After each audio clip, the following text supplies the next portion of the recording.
Hi friends, എല്ലാവർക്കും good morning. അപ്പോൾ ഇന്ന് ഞാൻ വന്നിരിക്കുന്ന ഒരു അടിപൊളി മോർണിംഗ് സ്നാക്കുമായിട്ടാണ്. അപ്പോൾ ഞാനിത് ചെയ്യുന്നത് അവൽ വെച്ചിട്ടാണ്. എല്ലാവരുടെയും വീട്ടിൽ സാധാരണ കാണുന്ന ഒന്നാണ്. കുട്ടികളുടെ ഉള്ള വീട്ടിലാണെങ്കിൽ സാധാരണയായിട്ട് കാണുന്ന ഒന്നാണ് അവൽ. കാരണം അവർക്ക് കൂടുതൽ ഇഷ്ടപ്പെടുന്നത് അവലാണ്. അപ്പോൾ അവൽ വെച്ച് നമുക്ക് പെട്ടെന്നൊരു അടിപൊളി സ്നാക്ക് ഉണ്ടാക്കാം. അതിനു വേണ്ടി ഞാനിവിടെ ഒരു പാത്രത്തിനകത്ത് അവൽ പൊട്ടിച്ചിട്ടിട്ടുണ്ട്. അതിനുശേഷം അതിലേക്ക് ഞാനൊരു ചെറിയ കഷ്ണം വെള്ളമാണ് എടുത്തിരിക്കുന്നത്. അത് അതിലേക്ക് ചിരണ്ടിയിടുക.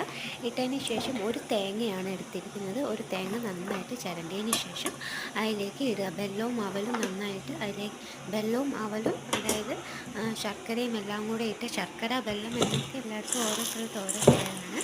അപ്പോൾ അത് ഇട്ടതിന് ശേഷം നന്നായിട്ട് കൈ വെച്ച് നന്നായിട്ട് യോജിപ്പിക്കണം. യോജിപ്പിച്ചതിന് ശേഷം നമുക്കത് എന്ത് വെച്ച് വേണേലും, അതായത് സാധാരണ എല്ലാവർക്കും അവലും പഴവുമാണ് ഇഷ്ടം. അത് ചുമ്മാതെ കഴിക്കുന്നവരുമുണ്ട്. അതുപോലെ തന്നെ അതിൽ ചായ ഒഴിച്ച് കഴിക്കുന്നവരും ഉണ്ട്. അപ്പോൾ നിങ്ങൾക്ക് ഏതാണ് ഇഷ്ടം എന്ന് കമൻറ്റ് ചെയ്യണേ.